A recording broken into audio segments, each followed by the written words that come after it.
Welcome to the Movember Podcast. My name is Evangeline Solomon and I'm your Vice President of Welfare for this academic year. Joining us is... Hi, my name's Meg and I'm the Vice President Activities from Brighton SU. Hi, I'm Jack and I'm President of Brighton's Wellbeing Society. And today we're going to talk to you about the importance of Movember, raising men's mental health awareness and all other important things. So, Jack, as the President of the Wellbeing Society, how has being part of a society benefited you, and would you recommend joining a society? Being part of a society is really interesting. It's actually the first year that I've really got involved with it.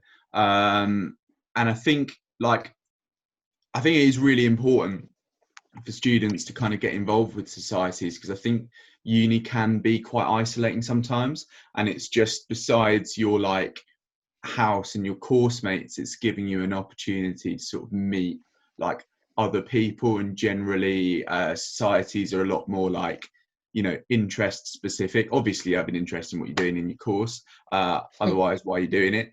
But I think you having a chat with someone about something that's not maths, for instance, and I think particularly at the moment when we aren't even leaving the house at all at the moment. It's good to be able to sort of just have an interaction with people, because we all need it. Human beings need social interaction of some form, no matter who you are. 100%. I agree with that. Hard agree. Another question we were going to ask you, Jack, was what upcoming events do you have in your society that you want to promote to people that you think our students would benefit from? So during the lockdown, we're going to try and host some sort of weekly just drop-in sessions, because I think sort of going on from what I sort of previously said, people just need that social interaction at the moment, and we are the Wellbeing Society. We're here to support through your well-being, and we don't want students to feel alone. So we're not really looking to do themed things for the time being. More just give people a space to just chat about how they're feeling, what they've been doing, listen to other people chat, that kind of thing. And to be honest, we just really want to hear from you about what we can do for you as a society, because we don't always have a clue.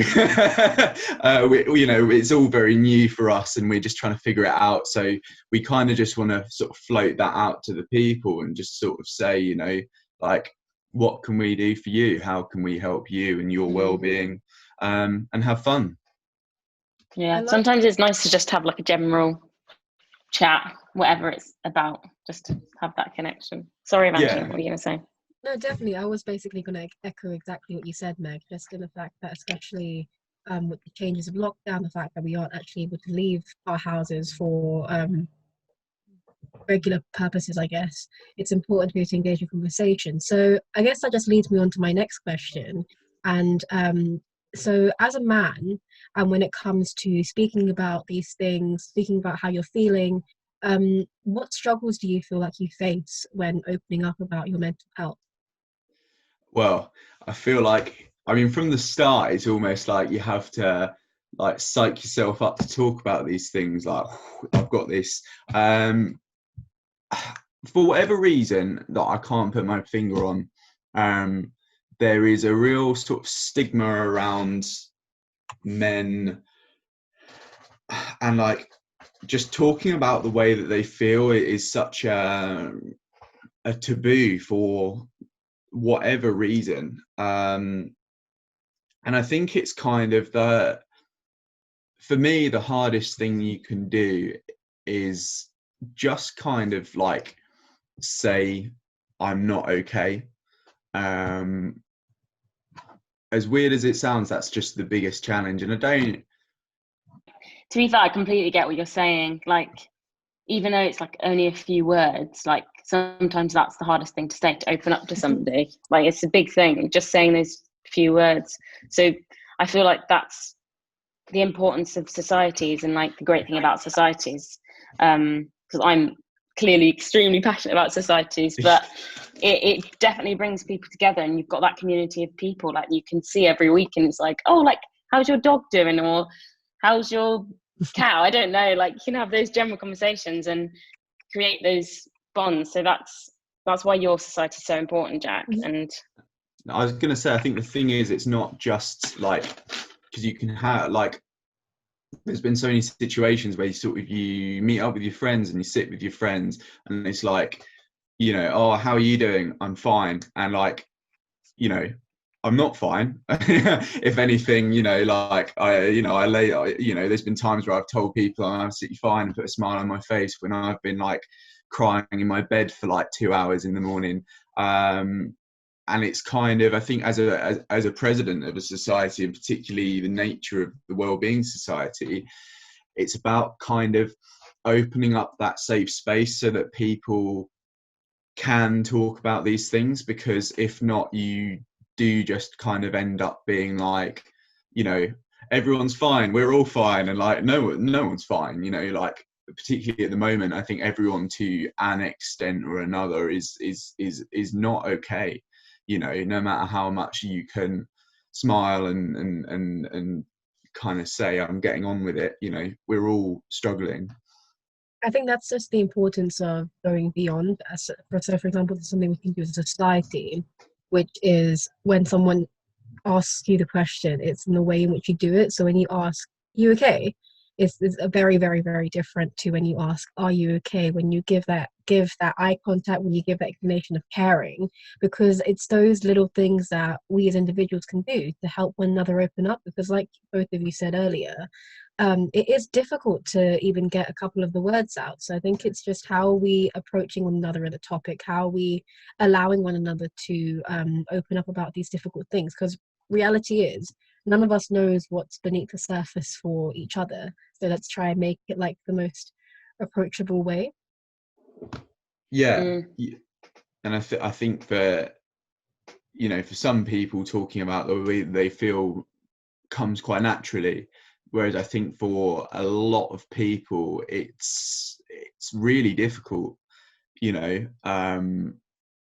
It's not just saying that first, I'm not okay.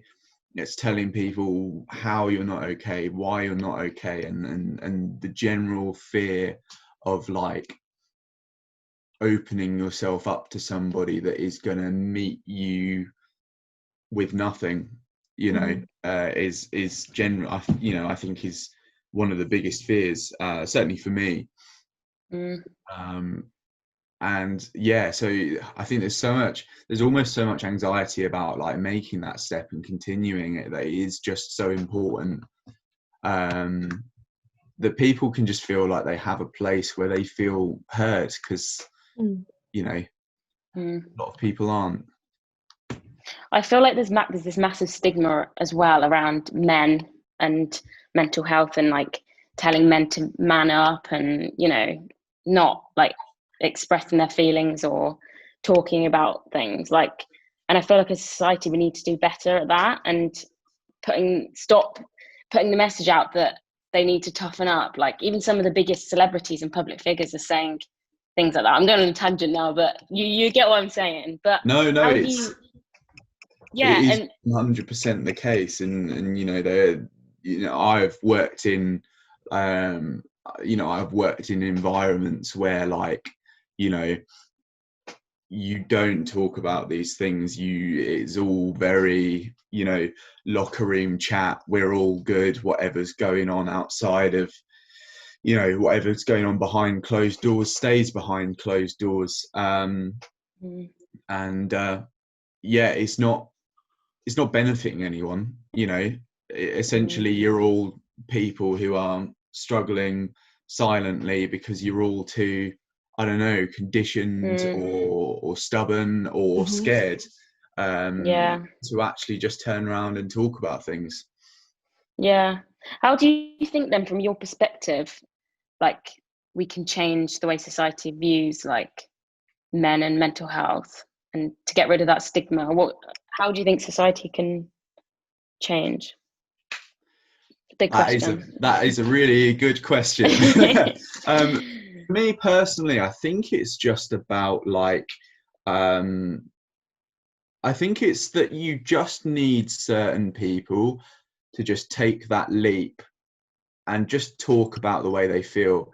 Like, there was a story that I did want to just sort of share for sort of people listening, is that I remember sort of after the end of like my first year of uni, I was about like 22, and I was really struggling. I was really in a low place, and you know, I just like, there just didn't really feel like there was much light at the end of the tunnel.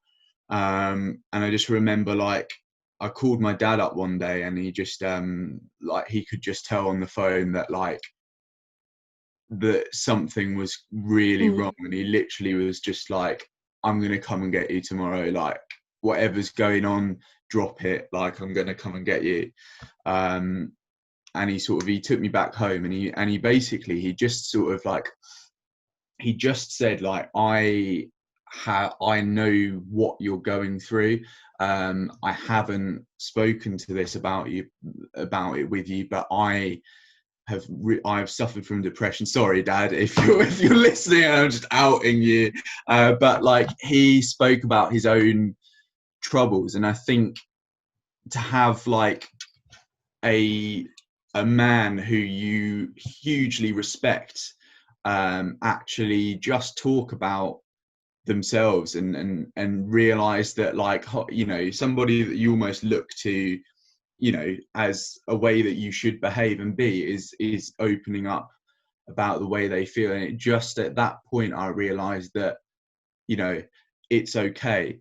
Because I think one of the huge problems was feeling this depressed, but really hating that I felt this depressed. And I think when you just accept it, that is one of the stages to beginning to get better. I don't think that was the right grammar there, but we're going to go with it.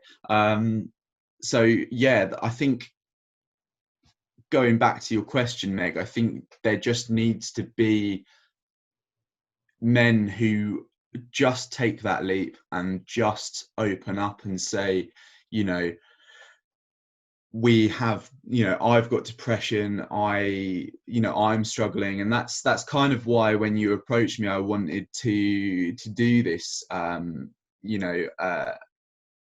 do this podcast. You know, there's that part inside of me which I think is inside of like a lot of people, that's like, oh yeah, I'm doing this to promote the society, like, you know, like, I think that's almost the default in my mind. But actually, in all honesty, like I just hope that if people are listening to this and just saying, you know, like, and just knowing that it's okay to feel how you're feeling, and that, like, you know, here I am talking about the way that I feel, the way that I felt, what I've been through, in the hope that, like, whoever's listening knows that you talk about it. You know, there are plenty of people that are great to talk to, and actually sometimes it's the last person you expect who opens up and is there for you and just validates the way that you feel.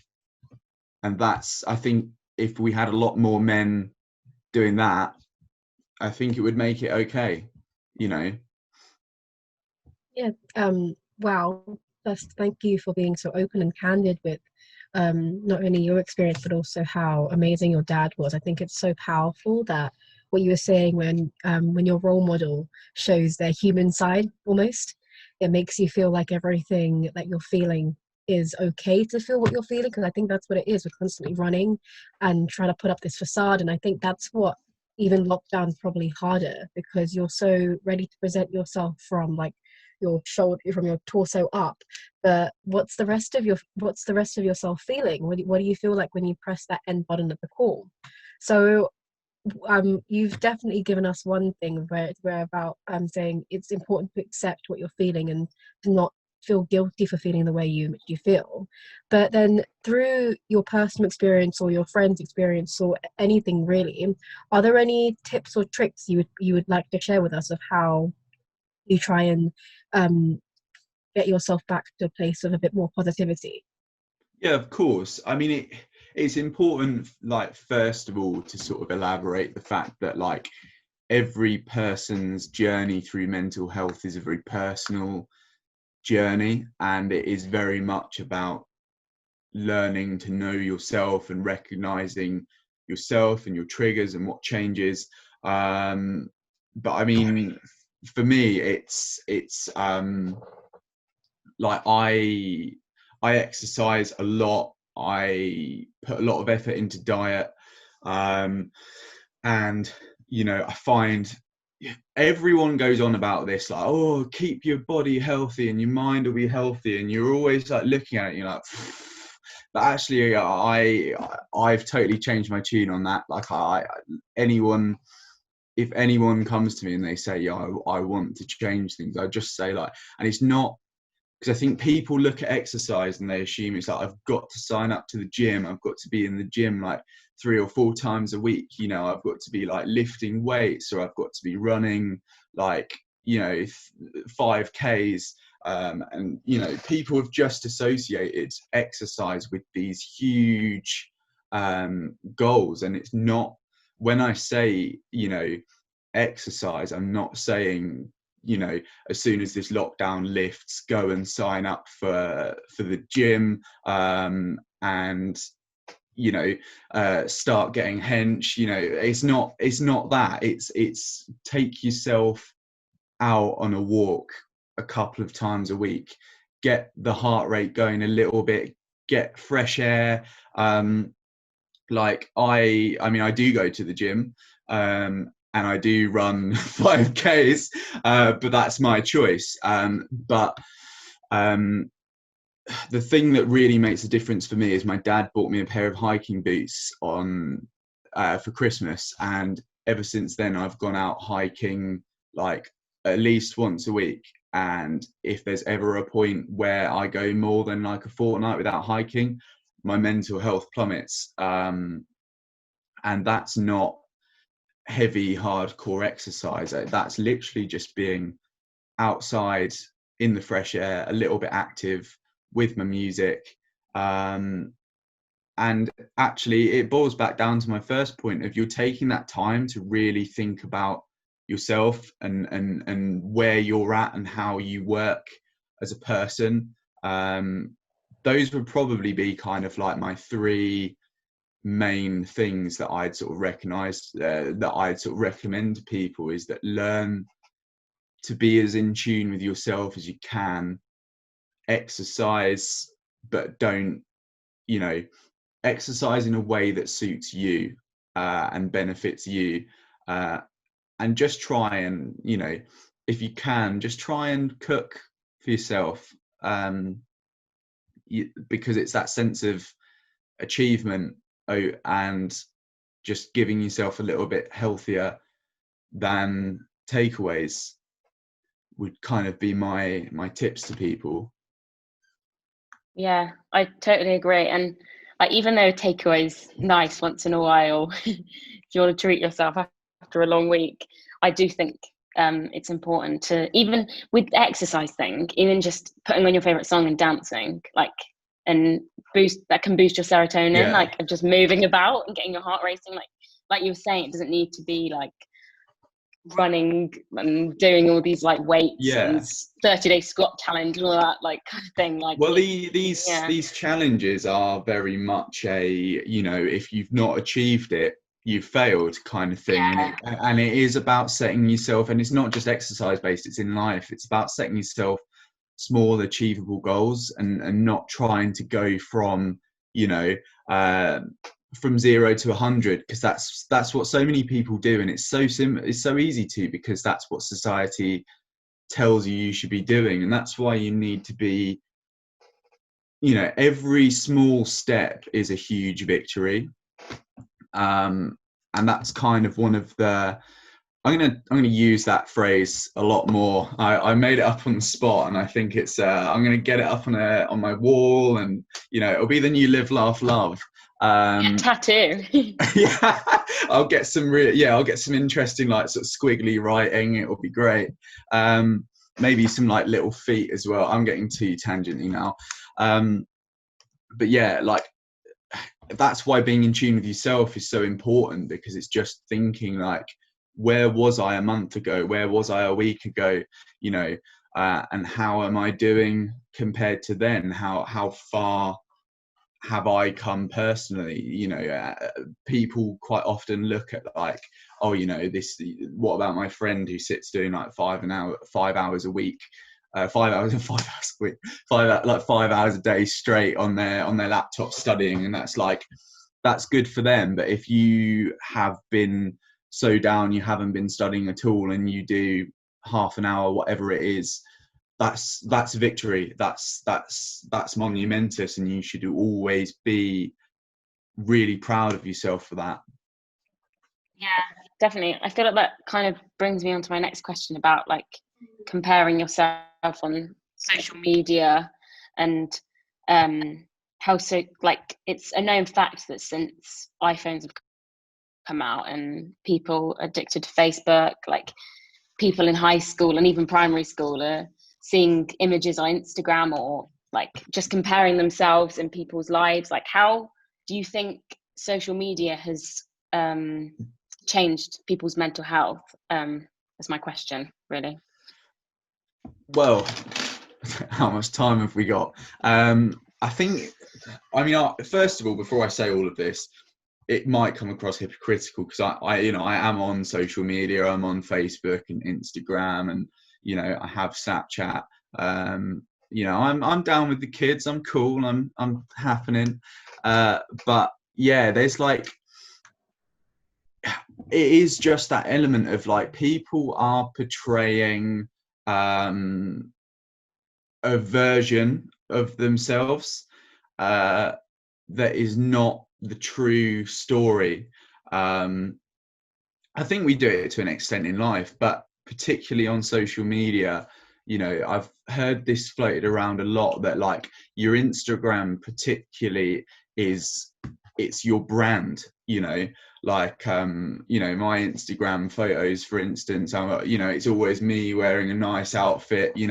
Generally the photos tend to coincide with like the day I've been in the gym, so like my arms look bigger, that kind of thing.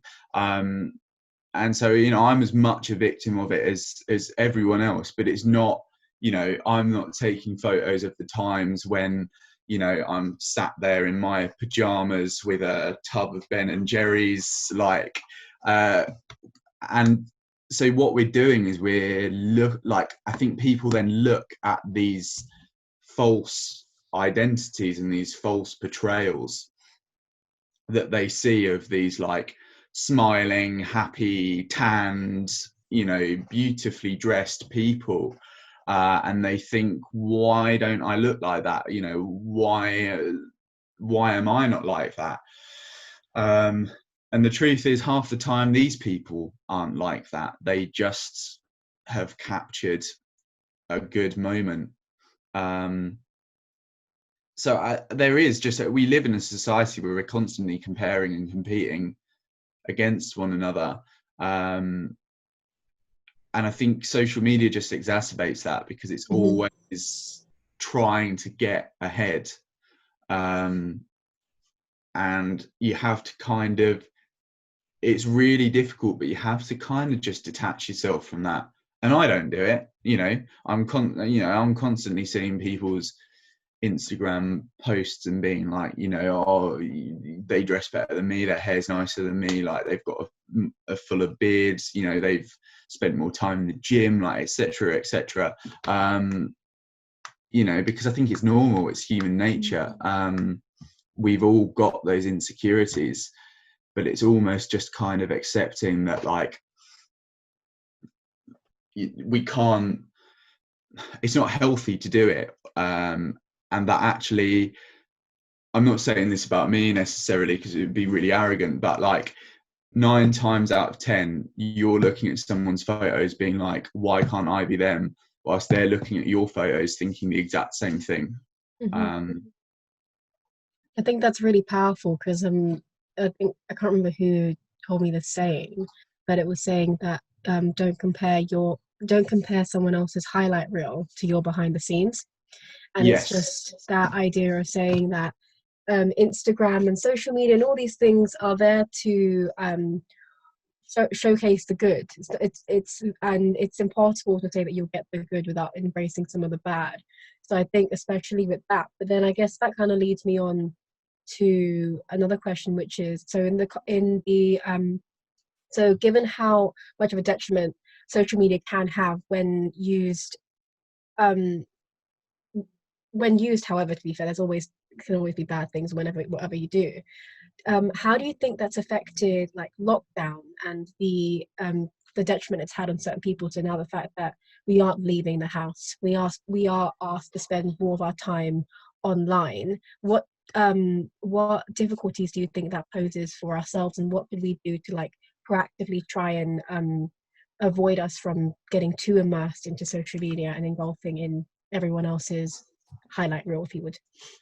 Yeah, I think there's 2 caveats to that actually. There is the highlight reel of, like I'd take photos during lockdown of like, me and my Joe Exotic t-shirt and like all of this kind of thing. And like I remember like taking the picture, and it was literally a case of like I got dressed to take a picture of myself, and then immediately just got back into my pajamas. So when you're not going to post these pictures on social media during lockdown of when like I haven't showered for 3 days and I've pretty much worn the same pajamas, which, let's be honest, anybody here who is listening and says I haven't done that over the last year is lying to themselves. Like we literally we've all been there where we've not washed, we haven't bothered to get dressed, but you are seeing these people and it's like, oh, for every beautiful banana bread you've baked on Instagram is the absolute breakdown you've had on your kitchen floor. But we don't show that side. We're never going to show that side. Most of my Instagram pictures from lockdown was just me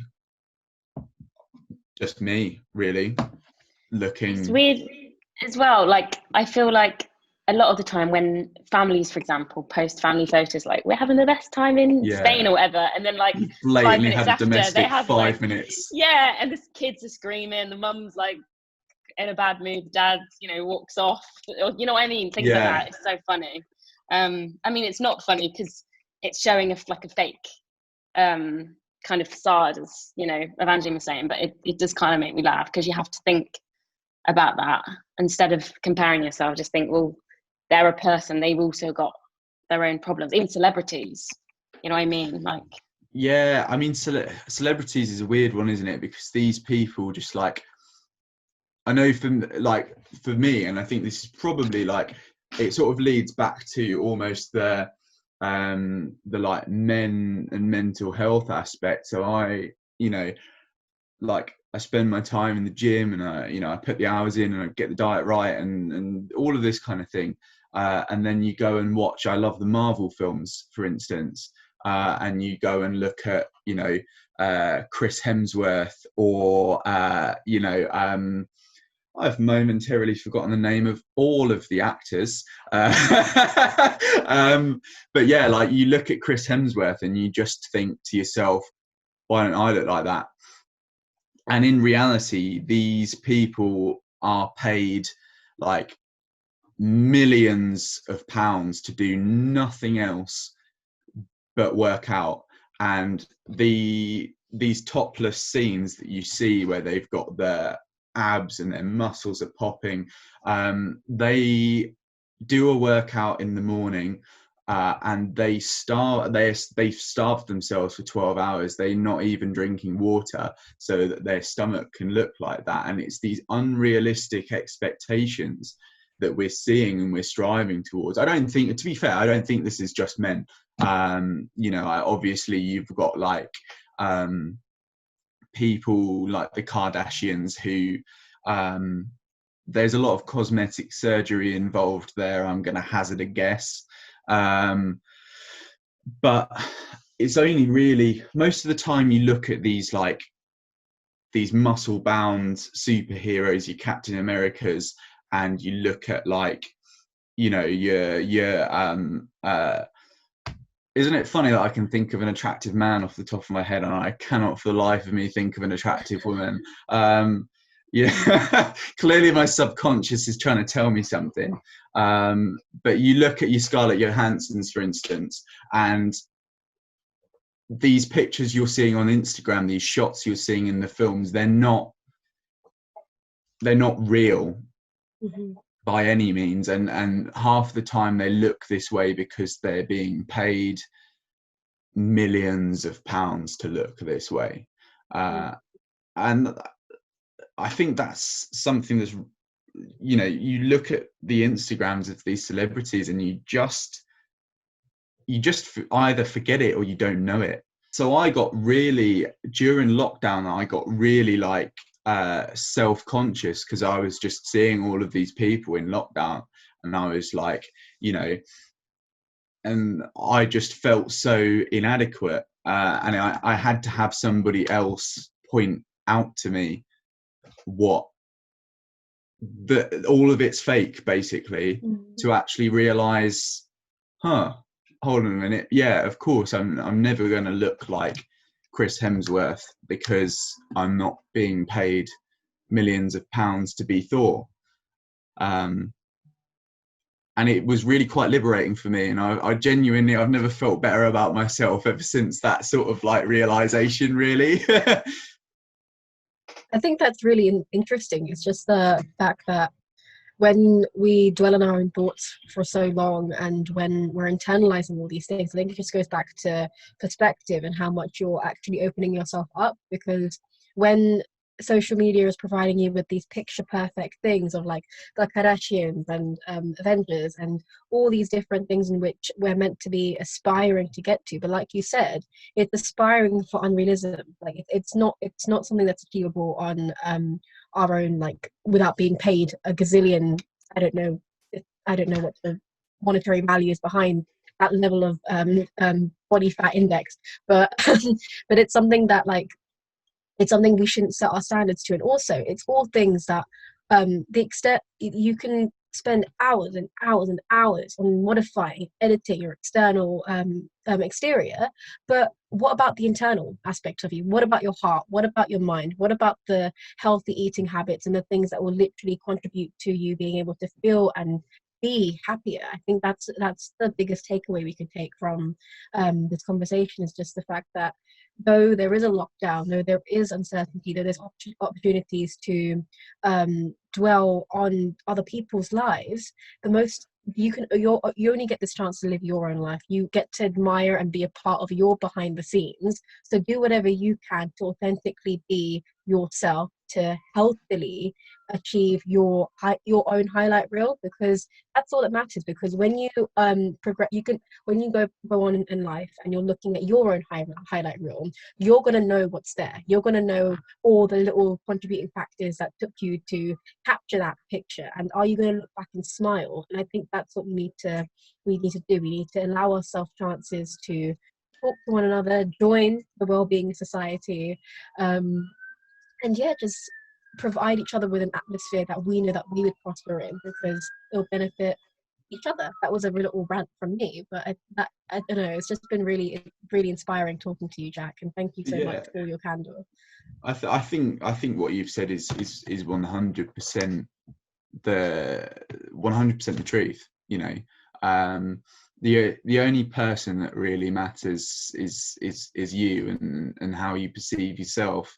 And that can be very, very hard to have a positive perception, but you kind of have to just try and tune out others and look inwardly and look at your qualities and really just learn to love yourself. Definitely. Thank you so much for joining us today. It's been such an absolute pleasure. And for everyone watching, we hope that you enjoyed it. Please do feel free to contact ourselves, our support services. Just feel free to contact Jack, and yeah, reach out. Don't stay quiet. And thank you. Amazing. Thank you. Thank you.